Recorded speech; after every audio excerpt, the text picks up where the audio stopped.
आप भी एक कंटेंट क्रिएटर हैं और चाहते हैं कि आपका कंटेंट सिर्फ मोबाइल तक नहीं पूरे देश तक पहुंचे, तो डीडी न्यूज लाया है आपके लिए क्रिएटर्स कॉर्नर, एक ऐसा मंच जहां आप अपने बनाए हुए कंटेंट को राष्ट्रीय स्तर पर शोकेस कर सकते हैं। अगर आपने पहले से अपने चैनल पर अच्छा कंटेंट बनाया है तो अब उसे दिखाया जाएगा डीडी न्यूज पर, वो भी आपके नाम और चैनल के क्रेडिट के साथ। आप भेज सकते हैं 2 से 10 मिनट का कंटेंट फुल HD 16:9 या YouTube फॉर्मेट में। विषय हो सकते हैं खबरें और करंट अफेयर्स, संस्कृति, ट्रैवल, खान पान, कला, किताबें, संगीत, नृत्य, सेहत, शिक्षा, पर्यावरण, इंस्पायरिंग स्टोरीज या मनोरंजन। बस ध्यान रहे कंटेंट हो मौलिक। अब आपकी बारी है। DD news presents creators corner, आपका कंटेंट, आपकी पहचान।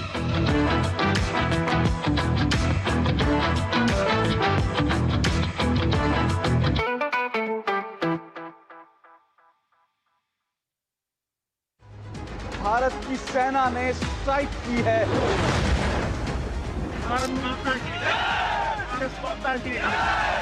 जो सच है हम वही दिखाते हैं। किस तरह की चुनौतियां हमारी रेस्क्यू टीम को आ रही हैं। शोर सनसनी नहीं, भरोसा जगाते हैं। एजेंडे की दौड़, ब्रेकिंग की होड़ यहां नहीं होती। होती है तो बस देश की बात।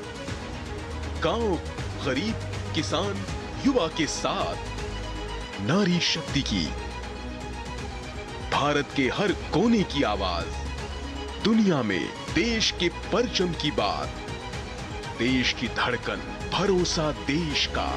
डीडी न्यूज, भरोसा सच का।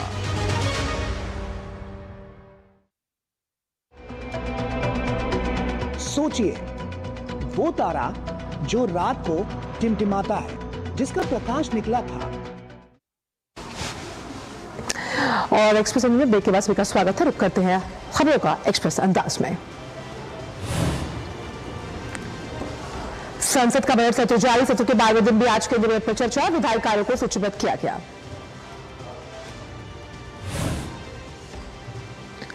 दोनों सदनों में आज प्रश्नकाल में कई सवालों के उत्तर प्रस्तावित, साथ ही महत्वपूर्ण पत्रावलियां भी सदन के पटल पर जाएंगी रखी।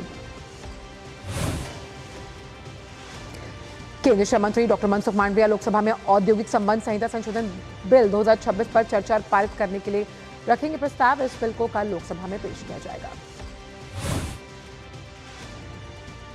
विकसित भारत शिक्षा अधिष्ठान विधेयक और जन विश्वास विधेयक की जांच कर रही संयुक्त समितियों का कार्यकाल बढ़ाने के प्रस्ताव भी आज लोकसभा में किए जाएंगे पेश।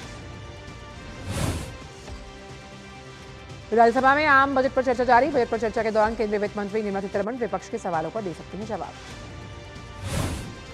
वित्त मंत्री ने बुधवार को भी बजट चर्चा के दौरान विपक्ष द्वारा उठाए गए कई बिंदु का विस्तार से दिया जवाब। कहा 2014 में मोदी सरकार ने लड़कर डब्ल्यूटीओ के साथ हुए समझौते को रद्द करवाया, जिससे गरीबों को आज मुफ्त राशन मिलना हुआ संभव। लोकसभा में नेता प्रतिपक्ष राहुल गांधी के व्यवहार को लेकर सत्ता पक्ष ने जताई आपत्ति। राहुल गांधी के खिलाफ स्पीकर द्वारा विशेष अधिकार हनन का नोटिस देने की तैयारी। केंद्रीय मंत्री हरदीप सिंह पुरी ने नेता प्रतिपक्ष राहुल गांधी के भाषण पर जमकर साधा निशाना। कहा राहुल गांधी को बेबुनियाद आरोप लगाने की आदत।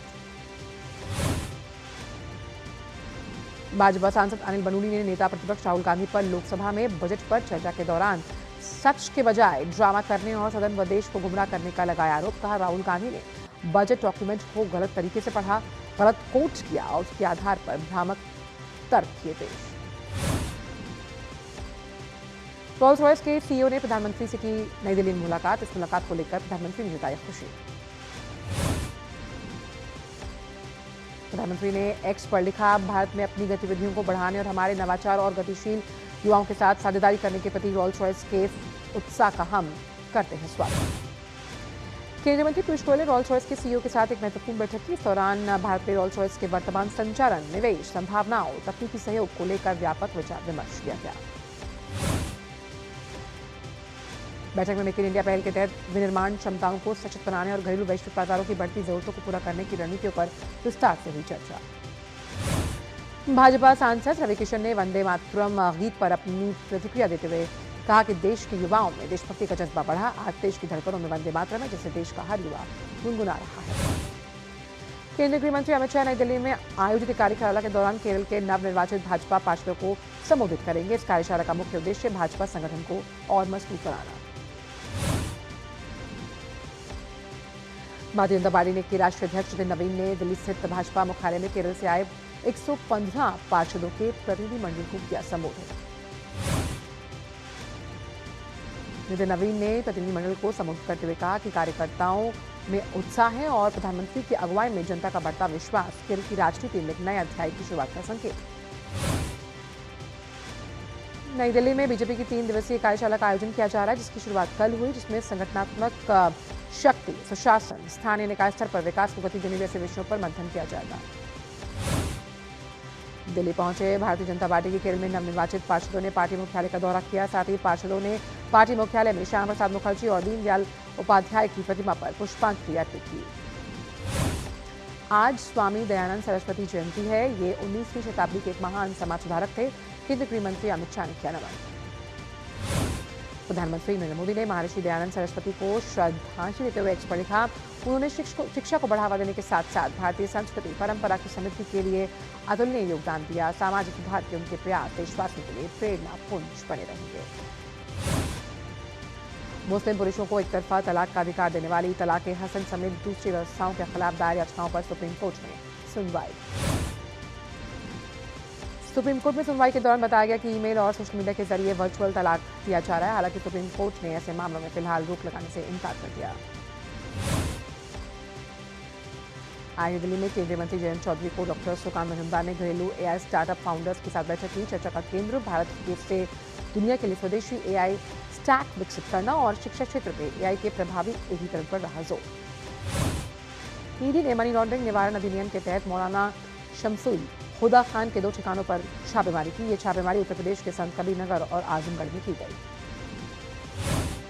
यूपी पुलिस की एफआईआर के मुताबिक शमसुल हुदा खान ने 2013 में यूके की नागरिकता ली, लेकिन वो अवैध तरीके से 2017 तक मदरसे से वेतन 2023 तक पेंशन का लाभ लेता रहा।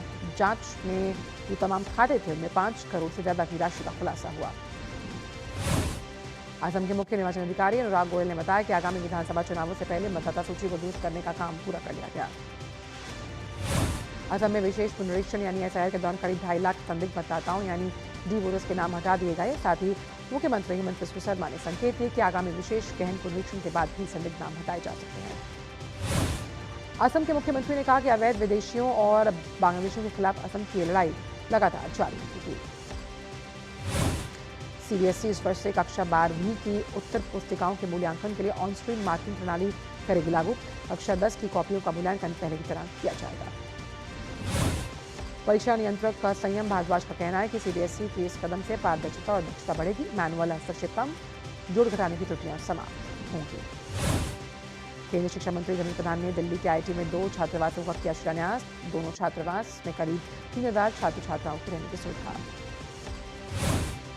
इनमें छात्राओं के लिए 722, छात्रों के लिए 1470 कमरे। छात्राओं के हॉस्टल की लागत 170 करोड़ रुपए, जबकि छात्रों के हॉस्टल पर लगभग 300 करोड़ रुपए खर्च होंगे।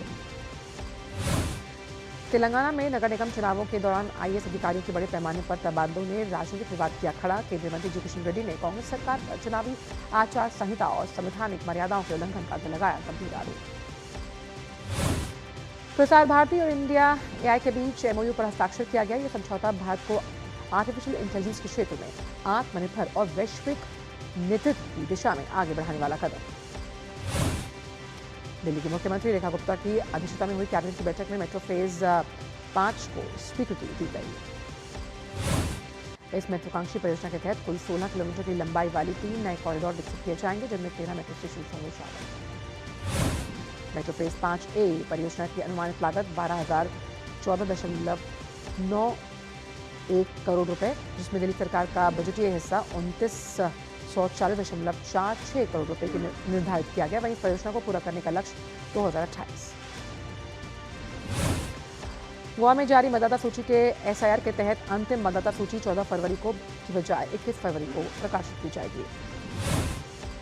महाराष्ट्र के मुख्यमंत्री और उप मुख्यमंत्री ने मुंबई में विशेष तकनीक से लैस संगीत ट्रैक वाली तटीय सड़क का किया उद्घाटन। नई दिल्ली में भारत की अध्यक्षता में ब्रिक्स शेरपा और सूस शेरपा की पहली मीटिंग हुई। बैठक की अध्यक्षता विदेश मंत्रालय के आर्थिक संबंध सचिव सुधाकर दलेला ने की।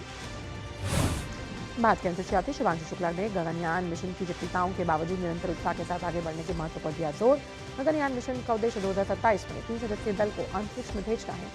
भारत अंतरिक्षयान करने वाले 14 देशों में हो जाएगा शामिल। केंद्रीय आयुष मंत्री प्रताप राव जाधव ने दिल्ली के विज्ञान भवन में औषधीय पौधों पर चिंतन शिविर किया आयोजन। इस कार्यक्रम का उद्देश्य औषधीय पौधों के क्षेत्र में सतत विकास और नवाचार को बढ़ावा देना। ऑपरेशन सिंदूर के बाद भारतीय वायुसेना पश्चिमी मोर्चे पर एक स्पष्ट संदेश देने के लिए तैयार। वायुशक्ति 2026 वायुसेना का प्रमुख फायर पावर प्रदर्शन 27 फरवरी को किया जाएगा आयोजित। राजस्थान के पोखरण फील्ड फायरिंग रेंज में 100 से अधिक विमान अपनी ताकत का करेंगे प्रदर्शन। इनमें 77 फाइटर जेट, 43 हेलीकॉप्टर शामिल। घातक हथियारों से होंगे लैस। हरियाणा के गैंगस्टर सुखबीर मोटा को अमेरिका से डिपोर्ट किया गया। सीबीआई ने विदेश मंत्रालय और गृह मंत्रालय के साथ मिलकर अमेरिका से वांटेड सोमबीर मोटा को भारत रिपोर्ट करवाया। हरियाणा के सूरजकुंड में रंग, कला, संस्कृति का अद्भुत संगम एक बार फिर देखने को मिला। लोकल टू ग्लोबल थीम पर सजे 39वें अंतर्राष्ट्रीय शिल्प मेले में 50 से ज्यादा देश प्रतिभागी के तौर पर लेते हैं हिस्सा। आईएमडी के महानिदेशक और विश्व मौसम विज्ञान मंत्रालय के 30 उपाध्यक्ष डॉक्टर एम मोपात्रा ने टोक्यो में जापान मौसम विज्ञान एजेंसी के महानिदेशक कोइची नोमुरा के साथ की बैठक। इस दौरान आईएमडी और जीएमए के बीच सहयोग और समन्वय को मजबूत करने पर दिया गया जोर। जर्मनी के नूनबर्ग में आयोजित विश्व के अग्रणी ऑर्गेनिक उत्पादों के व्यापार मेले बायोफैक्ट 2026 में कंट्री ऑफ द ईयर के रूप में भारत ने अपनी उल्लेखनीय उपस्थिति करवाई दर्ज। लगातार 2 पश्चिमी विक्षोभों के प्रभाव से पश्चिमी हिमालय क्षेत्र में छिटपुट वर्षा, बर्फबारी। आईएमडी ने 13 फरवरी के अलावा 16 से 17 फरवरी के दौरान वर्षा और बर्फबारी की चेतावनी दी। वक्त ब्रेक का।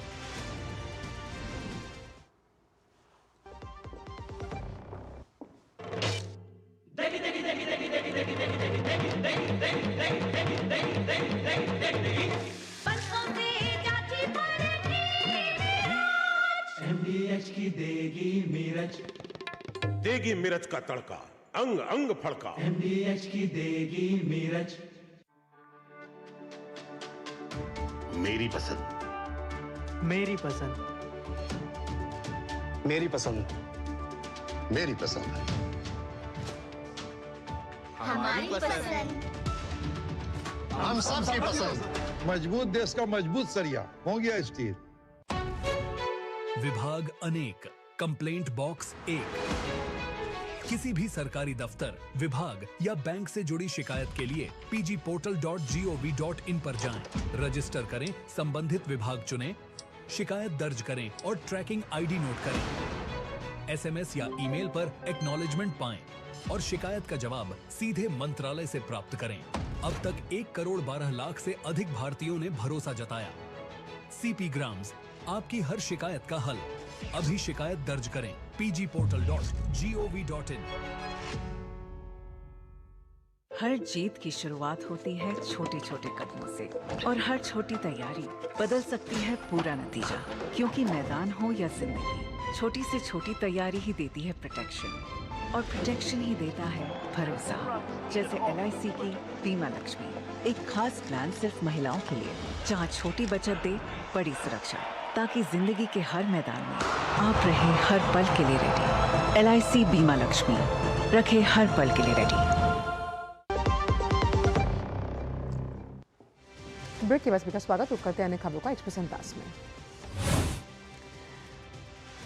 वित्त मंत्रालय ने वित्तीय समावेश को बढ़ावा देने के लिए एक रणनीति तैयार करने की जरूरत पर की चर्चा। इसका उद्देश्य उन व्यक्तियों को बैंकिंग ऋण ढांचे में लाना जो संगठित प्रणाली ऋण की जुड़ी हुई है उससे बाहर है। वित्तीय सेवा सचिव एम नागराजू ने वित्तीय समावेश 2.0 के लिए खाका किया तैयार, उस पर किया विचार विमर्श। बैठक में विभिन्न पहलुओं पर सभी पक्षों ने सक्रिय रूप से की चर्चा। ECDS ने बुधवार को घोषणा की कि उसने दक्षिण कोरिया के 3 कंपनियों के साथ मिलकर उज्जैन में 780 करोड़ रुपए के निवेश से एक चिकित्सा उपकरण संयंत्र स्थापित करने का निर्णय लिया। यह संयंत्र भारत में ECDS का पहला कारखाना होगा। भारत सरकार की टैक्स कलेक्शन फाइनेंशियल ईयर 2026 में मजबूत बनी हुई है और डायरेक्ट टैक्स से होने वाली कमाई में लगातार बढ़ोतरी देखने को मिल रही है। आंकड़ों के मुताबिक 1 अप्रैल से 10 फरवरी फाइनेंशियल ईयर 2026 के बीच net direct tax collection 19 lakh crore रुपए के पार रहा। वहीं net non corporate tax collection, जिसमें पर्सनल इनकम टैक्स शामिल है, वो 10 लाख करोड़ रुपए रहा, जिसमें 5.9% की बढ़त दर्ज की गई।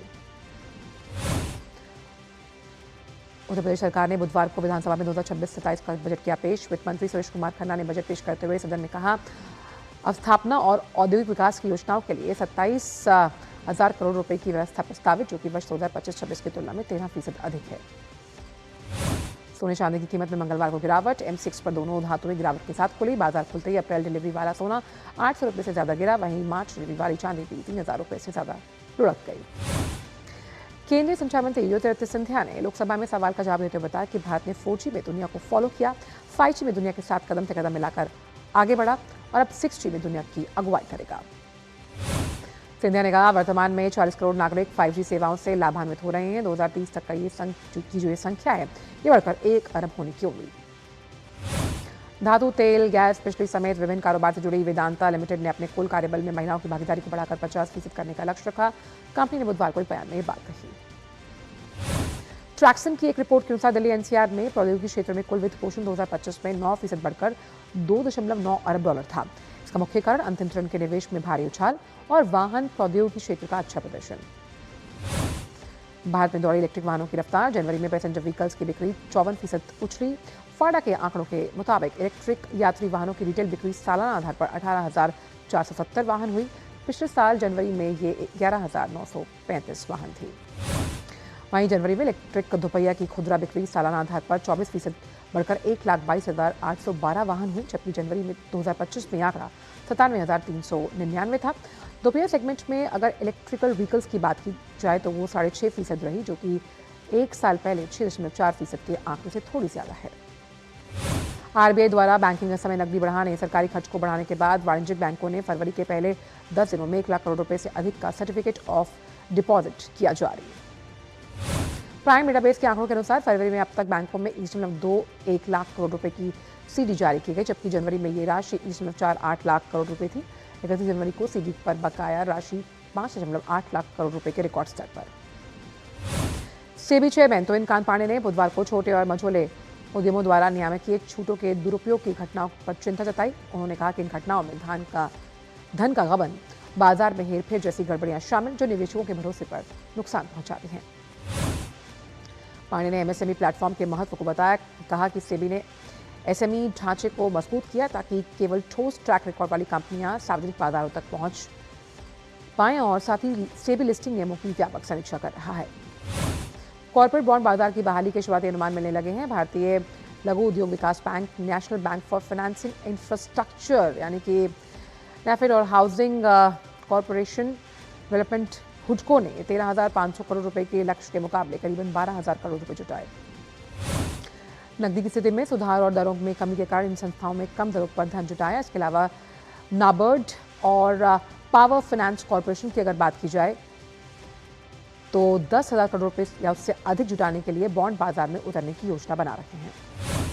RBI जून तक एक नया digital payment intelligence platform launch करने की तैयारी कर रहा है। ये प्लेटफॉर्म AI आधारित होगा। साथ ही साथ म्यूल अकाउंट्स और संगठित फ्रॉड नेटवर्क्स की पहचान करने के साथ साथ संदिग्ध ट्रांजैक्शंस को भी फ्लैग कर पाएगा।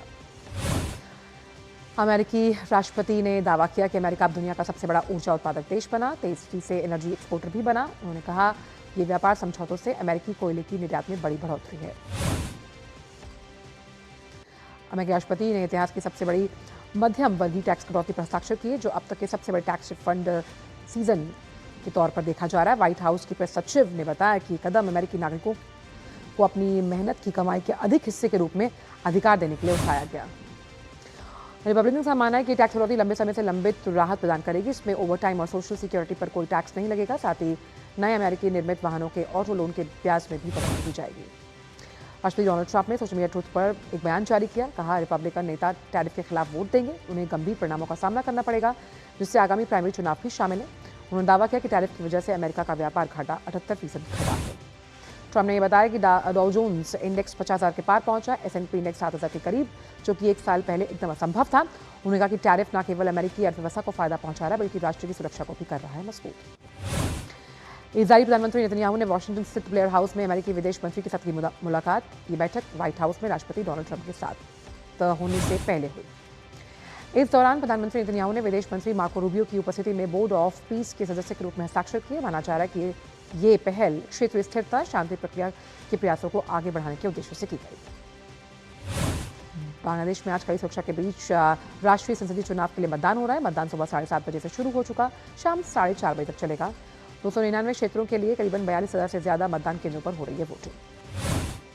चुनाव आयोग ने नागरिकों से शांतिपूर्ण मतदान करने और परिणामों को स्वीकार करने का किया आग्रह। चेतावनी दी कि किसी भी अप्रिय घटना से सख्ती से निपटा जाएगा। चुनाव के मद्देनजर सेना के सहयोग से लगभग 9,58,000 सुरक्षाकर्मियों को किया गया तैनात। मेक्सिको के स्वास्थ्य मंत्री डेविड कैशनोविच ने बुधवार को कहा कि देश में 2025 में शुरू हुए खसरे के प्रकोप से अब तक कम से कम 28 लोगों की मौत, वहीं अब तक 9,000 से ज्यादा मामले किए गए दर्ज।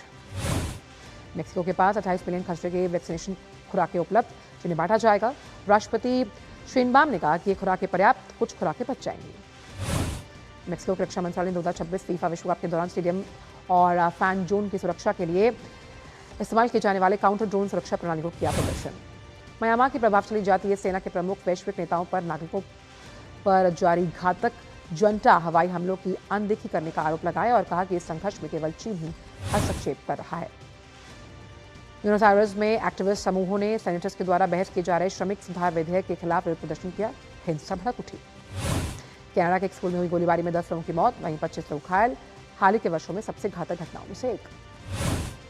आईसीसी टी20 विश्व कप में आज भारतीय टीम का सामना नामीबिया से। भारत का इरादा लगातार दूसरे मैच को अपने नाम करने पर। भारत अपने पहले मैच में अमेरिका को शिकस्त दी, वहीं नामीबिया की टीम को अपने पहले मैच में नीदरलैंड से हार का मुंह देखना पड़ा। भारतीय सलामी बल्लेबाज अभिषेक शर्मा की नामीबिया के खिलाफ खेलने पर संशय, पेट में संक्रमण के चलते हुए अस्पताल में भर्ती।